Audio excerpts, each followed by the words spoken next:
bersyukur kepada Tuhan Yang Maha Kuasa karena atas rahmat dan berkat-Nya kita semua boleh berkumpul di sini dalam keadaan sehat. Yang saya hormati Bapak Penjabat Camat Melaka Timur, yang saya hormati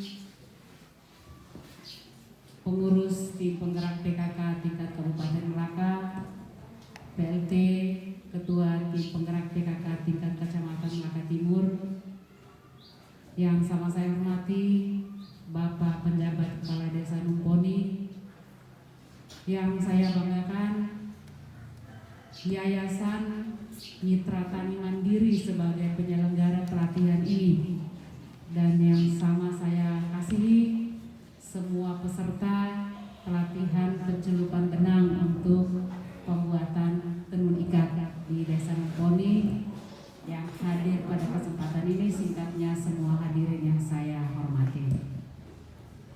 Saya senang dengan kegiatan-kegiatan seperti ini karena saya mencintai tenun Melaka, baik itu di Penang, baik itu di Dawan ataupun di Foho. Jadi ini saya senang, saya sedang menulis tentang tenun ikat kita. Saya sudah menulis tentang semua tenun ikat yang ada di Fehan. Sekarang sementara saya menulis tentang tenun ikat di Dawan R. Sekaligus nanti akan saya masukkan juga tenun ikat di Foho, misalnya yang Marae. Ini kan beda sedikit motifnya. Jadi saya berterima kasih kepada Yayasan Mitra Tani Mandiri yang sudah mengambil inisiatif ini untuk melatih masyarakat pencinta tenun melakukan pelatihan-pelatihan pencelupan benang untuk kita menenun kain tenun ikat. Saya mau sampaikan di sini bahwa kalau kita tunggu dari pemerintah saja ini memerlukan waktu yang lama. Nah, ini kita perlu yayasan, LSM yang bergerak di masyarakat yang mereka mau berkontribusi untuk memajukan tenun ikat di Kabupaten Melaka. Kita beri apresiasi khusus dengan tepuk tangan untuk Yayasan Mandiri. Begitu luas hatinya, begitu istilah kita punya Fehan, hitin luan, bonan luan, untuk memberikan pengetahuan secara cuma-cuma kepada ibu-ibu. Ibu-ibu tidak bayar kan? Tidak. Jadi ini luar biasa. Ini kita harus beri penghargaan setinggi-tingginya kepada yayasan yang mau memperhatikan itu. Saya dan Ibu Wakil sebagai ketua dan wakil ketua tim penggerak PKK dan Dekranasda, kami juga sangat senang untuk turun ke masyarakat dalam rangka mengedukasi, memberikan arahan-arahan bagaimana membuat tenunan yang baik supaya kita bisa pakai kelihatan cantik, tetapi lebih daripada itu kalau bisa supaya tais yang kita sudah hasilkan itu mempunyai nilai ekonomis. Bagaimana kita bisa jual tais ini untuk menghasilkan uang selain untuk kebutuhan sehari-hari, mungkin juga bisa untuk menyekolahkan anak-anak. Benarkah tidak? Benar. Jadi sekarang saya datang, saya berdiri di sini, saya ingin menyampaikan beberapa hal. Yang pertama adalah tentang produksi kain dari benang. Mungkin sekarang kita tidak ada lagi benang yang kita buat dari kapas, atau masih ada di daerah Dapir 3. Saya masih lihat kainnya, hasilnya, kainnya yang masih pakai benang dari kapas. Jadi kita tanam kapas lain, kemudian kita panen, kiri halaba kabas, hata ulai, kasih warna dulu, baru ditenun untuk menjadi selembar kain. Kalau sampai itu masih ada, sebenarnya itu mempunyai nilai ekonomis tertinggi, nilai kualitas tertinggi daripada sebuah tenun ikat. Nah, tapi karena sekarang kita sudah terbatas. Saya itu kalau nenek-nenek dulu saya lihat di desa mana itu namanya yang ada rumah pemali,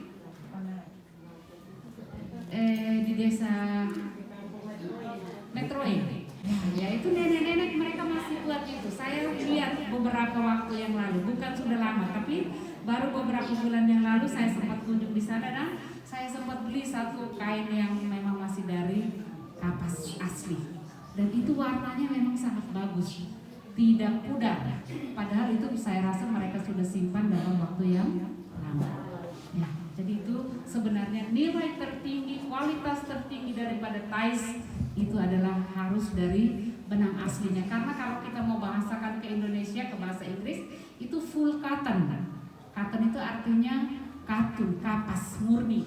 Ya, jadi tidak ada campuran bahan sintetis lainnya. Ya, jadi itu nilai ekonomisnya, nilai sejarahnya, nilai kain itu dia mempunyai nilai tertinggi kita bandingkan dengan yang kita pakai sekarang ini.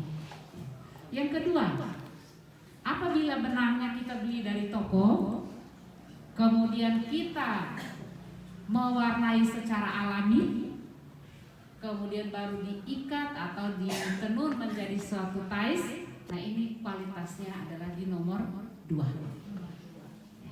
Pewarna alam ini menjadi nilai tambah, mempunyai nilai ekonomis lebih tinggi daripada kita menggunakan benang pewarna dari toko.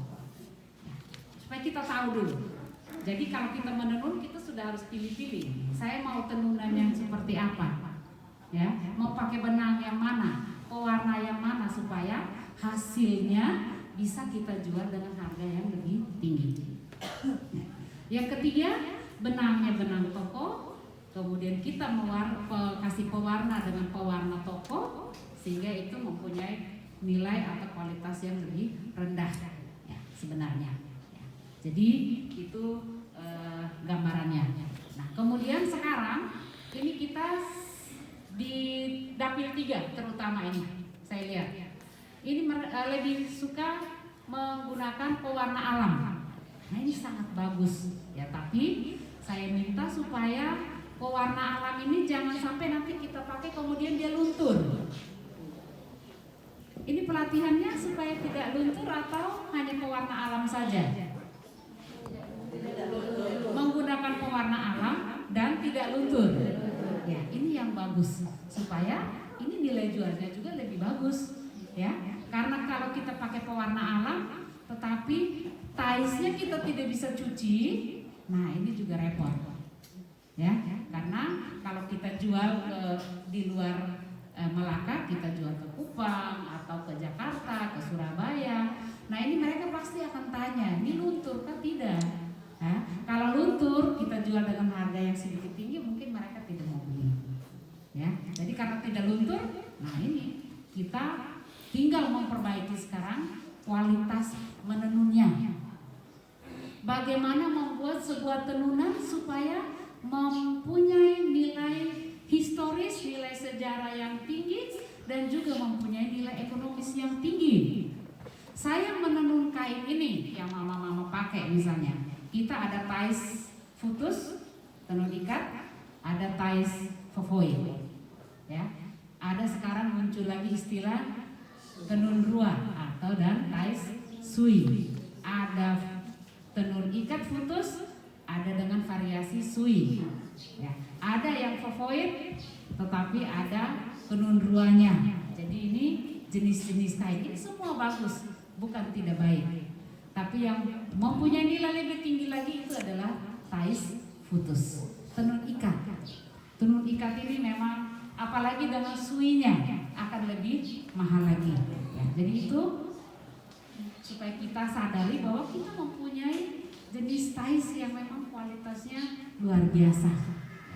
Sekarang kita menenun untuk apa?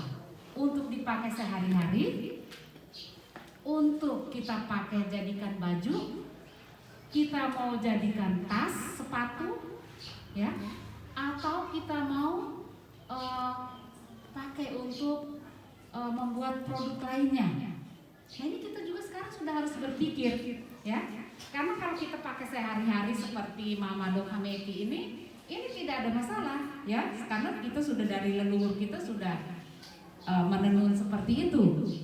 Nah, sekarang karena dengan kemajuan teknologi, kemajuan perkembangan ilmu dan sebagainya, nah orang ingin memakai tais ini bukan hanya untuk hameti, tetapi dijadikan juga baju, dijadikan tas, dijadikan sepatu, ya, dijadikan dasi.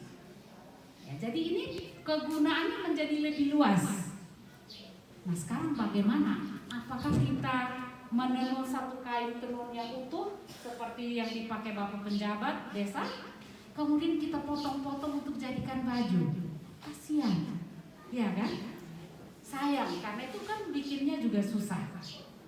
Jadi sekarang bagaimana caranya supaya kita bisa memproduksi kain tenun khusus untuk buat baju saja, atau kain tenun khusus untuk buat tas saja, khusus untuk buat sepatu saja, khusus untuk buat dasi saja. Ini kita harus sudah berpikir ke sana. Jadi tidak hanya menenun untuk diikat, tetapi menenun untuk dijadikan keperluan-keperluan lain. Ini adalah kita sebut dengan kebutuhan pasar. Ya. Jadi kalau kita misalnya pejabat-pejabat kita dari Jakarta datang misalnya, kemudian kita ingin memberikan kenang-kenangan, kita kasih selembar tais yang panjang, dia tidak tahu mau buat apa dengan itu, ya. Mungkin dia simpan saja untuk jadi koleksi, sayang tidak dipromosikan. Tetapi kalau mereka datang kemudian kita kasih tais yang sudah dalam bentuk tas, tais yang sudah dalam bentuk dasi, seragam jadinya. Ada tasnya, ada dasi untuk bapak, tas untuk ibunya, ada sepatu untuk ibu, pakai sekali bersama-sama. Ya, alangkah cantiknya dan nilainya menjadi lebih mahal. Begitu. Jadi ini yang sedang kami usahakan. Dan kami sudah buktikan barangnya sudah ada. Kita sudah bikin tas, kita sudah bikin dasi, ya. Nanti mudah-mudahan kita dapat dana untuk pelatihan pembuatan tas, pembuatan sepatu, pembuatan dasi dan sebagainya. Ini kita lagi upayakan. Ya. Jadi itu. Nanti sebentar saya akan tunjukkan contoh bagaimana supaya kita membuat kain itu mempunyai nilai ekonomis yang lebih. Ya. Kita habiskan modal sedikit, tetapi kelihatannya menarik sehingga orang mau beli itu kain. Ya. Jadi seperti itu. Jadi untuk sementara ini saya banyak dapat kain produksi yang bagus dari ini, ada Mama Yuli dan Mama Meli. Ini mereka dua ini adalah ahli dalam pewarnaan alam. Ada sertifikat sebagai pelatih pewarna alam dari Kabupaten Belu waktu itu. Dan ini Mama Yuli dan Mama Meli, mereka ada satu kelompok tenun, dan mereka sangat produktif. Mereka punya kerjaan hari-hari selain ke kebun, pasti ikat putus, mewarna alam, menenun. Dan saya beli dari mereka sudah sangat banyak. Ini ada orangnya di sini. Mama Meli dengan Mama Yuli berdiri. Mungkin sudah ada yang kenal mereka berdua. Ya, jadi ini dari desa Oenai, tetangga kita. Ya. Jadi kami cukup banyak beli kain dari mereka, dan ini produksi mereka sudah kami jadikan tas yang cantik-cantik, tasnya bagus dengan pewarna alam yang tidak luntur. Ya. Nah ini. Jadi saya juga menghimbau kepada kelompok-kelompok yang tadi dari perwakilan setiap kecamatan dan setiap desa, kalau bisa setelah pelatihan ini jangan duduk diam lagi, ya, mulai sudah sekarang menenun dan menenun setiap hari. Bisa tidak? Bisa. Kalau hasilnya bagus, saya mau beli lagi. Kalau hasilnya bagus. Nah, berikut adalah tentang harga. Saya tahu kalau di Dapil 3, di Fehan itu di daerah Fahiluka, di daerah Haitimu, Boni, itu mereka memang terkenal dengan tais putusnya, dan harganya, wow, harga yang sangat mahal. Ya, satu lembar kain harga 3,5 juta. Saya contoh ini, ya, yang tais seperti Bapak penjabat desa punya kali lebih mahal, ya. Jadi saya lihat bahwa murah-murahnya itu tais yang untuk laki-laki itu 2 juta. Sekarang saya kasih gambaran sedikit untuk Mama dong. Tais 2 juta. Saya jahit untuk Bapak Bupati jadi baju. Ya. Jahit, ongkos jahitnya 1 juta. Jadi melekat di badannya Bapak Bupati itu 3 juta. Kan tidak mungkin Bapak Bupati pakai 1 baju satu. Pasti pakai 3, 4, 5 supaya bisa ganti-ganti. Berarti kali 5 sudah 15 juta. Sudah bisa beli 1 sepeda motor. Ya, jadi memang sangat mahal kita punya tenun ikat. Ya. Nah, saya mau kasih saran, bagaimana kalau kita membuat itu lebih murah, supaya kita bisa bersaing dengan daerah yang lain. Saya lihat di Atambua, ini ada contoh, mana tadi yang saya.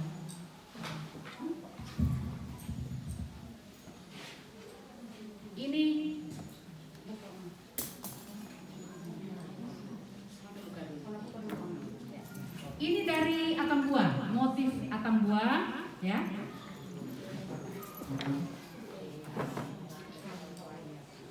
Ya. Jadi motif dari Atambua ini mereka sederhanakan futusnya, ya. Ini mereka sederhanakan futusnya. Jadi futusnya cuma kecil, ya. Ini futusnya kecil, ini pewarna alam. Pewarna alam. Jadi futusnya hanya ada 2 baris. Di sini, kemudian yang di sini. Iya kan? Kalau saya lihat Bapak Desa punya ini, Bapak Nadus punya ini hampir full futus ini. Ya karena itu mahal. Benar. Sekarang bagaimana supaya kita lebih murah, supaya ini Atambua punya harga paling mahal ini 1 juta. 1 juta. Ya. Bagaimana kita buat supaya kita punya juga jangan kalah di pasar. Kan kita ingin supaya jual toh. Sekarang kalau kita jual 3 juta, yang ini jual 1 juta, orang pilih yang mana? 1 juta. 1 juta. Dan dia bisa tenun terus karena ini yang pesan banyak. Bawa di Jakarta bawa 20 potong habis terjual. Bawa 50 potong habis terjual. Karena harganya bersaing. Kemudian orang lihat motif seperti ini, wah ini kalau jadi kemeja, jadi jas, bagus sekali, ya. Karena warna-warninya bagus, pewarna alam, motifnya teratur, bisa dilihat, ya. Kemudian tidak rame, ya. Punya kita bagus, bukan salah itu, tetapi kita bisa buat modifikasi supaya ini dia lebih sederhana. Mama dong ikat tidak terlalu lama, tenun tidak terlalu lama, kemudian harga jualnya bisa bersaing. Bisa tidak? Bisa. Ini yang mau saya sampaikan. Ya, jadi ini ada banyak, ini contoh sama, ya.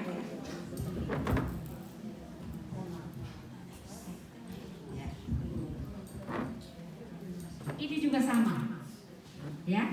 Jadi variasinya yang banyak. Futusnya hanya 2 potong saja. Kalau kita punya penuh kan? 1 lembar itu penuh dengan futus. Ikat saja sudah 2 minggu, ya. Belum pewarnaan berkali-kali, ya. Ini juga pewarna alam ini. Oh sorry, bukan. Ini bukan pewarna. Ini futusnya pewarna alam, tapi ini benang toko. Ya. Ini variasi ini harganya hanya 700.000. Mama dong percaya tidak? Ya, ini harga hanya 700. Jadi kalau kita jual, kita punya 3 juta, dia jual 700.000, ya saya beli yang 700 kalau saya pembelinya. Iya kan? Ya, jadi kita harus berubah pola pikir sekarang. Supaya kita punya kain juga, jangan sudah ditenun, taruh di dalam peti kan, di dalam lemari kan. Nanti ada yang menikah, ada yang meninggal, angkat. Mau dibahasai, oi, betul kan? Betul.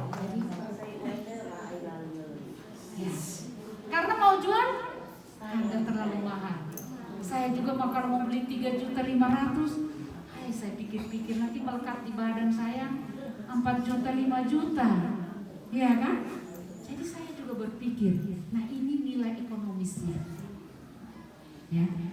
Jadi sekarang kita dengan pelatihan-pelatihan ini kita menjadi berpikir lebih bagaimana supaya tais yang kita capek-capek tenun, kita sederhanakan motifnya, bukan hilangkan ya. Motif asli harus tetap ada, tetapi penempatan motifnya dikecilkan ukurannya sehingga seperti contoh tadi kita jual bisa dengan harga yang lebih murah. Tetapi maksud saya bukan kita tidak boleh tenun yang seperti itu lagi yang aslinya. Tetap itu untuk keperluan adat pasti itu kita harus bawa. Untuk pakai supaya kita kelihatan bahwa oh ini pasti orang Bani-Bani, ini pasti orang Oenaek, ini pasti orang Ilku VU, ini pasti orang Vehan. Nah ini kita tidak boleh hilangkan ya. Tetapi kalau kita mau supaya kita maju satu langkah lebih, kita harus berani merubah pola menenun kita. Kalau tidak kita tidak akan bisa maju ya. Di Flores saya keliling beberapa tempat itu mereka punya tais bagus-bagus, tapi saya terkejut karena saya lihat harganya paling mahal itu 1 juta. Saya tidak tahu bagaimana mereka bisa itu, tapi memang mereka pakai pewarna bukan pewarna alami ya. Jadi kalau kita bisa turunkan kita punya sampai dengan harga 1 juta, paling tinggi 1.500.000, saya yakin kita akan bersaing di pasar. Bisa tidak? Bisa, saya yakin sangat bisa. Dan itu kita harus mulai dari sekarang. Jadi saya minta tolong Bapak penjabat desa, Bapak PLT camat, Ibu Ketua Tim Penggerak PKK dari camat sampai ke desa, tolong bantu kita punya masyarakat supaya mereka mau berubah pola pikirnya, cara berpikir untuk bisa meningkatkan nilai ekonomi, nilai kesejahteraan keluarga lewat tenun ikat ini. Ya. Dan kemudian yang lain adalah yang sudah ada kelompoknya, tetapi kadang-kadang kita kesulitan modal, betul tidak? Mau beli benang dalam jumlah yang besar, ke Atambua Pulau Perdi saja sudah berapa ribu, berapa 100.000 mungkin, ya itu perlu dana. Jadi ini kemarin Mama Yuli dan Mama Meli ini kami sudah buatkan mereka kelompok yang resmi, ya. Mereka sudah termasuk UMKM tenun ikat binaan Dekranasda, sehingga mereka sudah punya namanya NIB, nomor izin berusaha. Nah, NIB ini ibu-ibu bisa bawa ke Bank NTT. Di sana akan disiapkan kredit merdeka. Batasnya 5 juta per orang. Dengan kredit itu ibu-ibu bisa mulai modal untuk membeli benang dan mengambil bahan-bahan pewarna alam. Ya, itu kredit merdeka itu tidak ada bunga, Mama dong. Kita pinjam 5 juta, 1 bulan kembalikan 500, 10 bulan selesai, tidak ada bunga, tidak ada tambah-tambahnya. Pinjam 5 juta, dapatnya 5 juta, ya. Kembalikannya juga totalnya 5 juta. Bukan sama dengan kredit yang lain-lain, ada bunga 1%, ada bunga 1,5%. Ya, ini tidak ada. Kalau kredit merdeka tidak ada bunganya, tetapi syaratnya itu kita harus bawa apa yang namanya NIB, nomor izin berusaha. Kalau Mama Dong sudah ada kelompok yang sudah pasti, misalnya tadi ada yang sampai 6 orang, ya kelompoknya dari desa mana saya lupa tadi, ya. Nah ini bentuk saja satu UMKM tenun ikat apa misalnya, ya namanya. Kemudian minta rekomendasi dari Bapak Desa bahwa benar Ibu atau siapa namanya saudari ini, kakak ini, dia benar berdomisili di desa ini dan benar mempunyai kelompok tenun ikat yang namanya tenun ikat matahari misalnya, contoh. Ya. Kemudian pilih satu-satu orang jadi ketua, satu menjadi bendaharanya, ya. Ketua, wakil ketua, sekretaris, bendahara seperti biasa, ya. Nah, 2 orang ketua dan bendahara harus mempunyai KTP, harus mempunyai KK, harus mempunyai BPJS, dan mempunyai nomor wajib pajak NPWP. Kalau kesulitan, mari kami sekretariat bisa uruskan Dekranasda. Ya, kami bisa bantu uruskan semua UMKM yang berhubungan dengan produksi baik kain tenun maupun pengolahan makanan. Ya, kami siap bantu. Ya. Jadi itu supaya kita resmi, ini kita punya bikin UMKM. Jadi kalau ada bantuan-bantuan, misalnya ada bantuan untuk UMKM tenun ikat misalnya, oh saya sudah tahu bahwa di Oenaik ada, di desa Yokofeu ada, di desa mana itu tadi, Numponi ada, di desa Babulu ada. Jadi saya sudah tahu dan itu resmi. Tidak hanya sekarang kita pelatihan, besok bubar, ya kan? Besok tenun sendiri-sendiri. Ya, nah ini tidak baik. Jadi supaya ini tetap berjalan, yang sudah dikasih pelatihan, tolong mulai kompak sudah mulai dari sekarang, ya. Kemudian pulang buat satu kelompok tenun yang resmi, kami bantu uruskan izinnya, ya. Kemudian silakan berproduksi, hasilnya bagus, silakan kami beli sendiri, kami beli kembali, ya.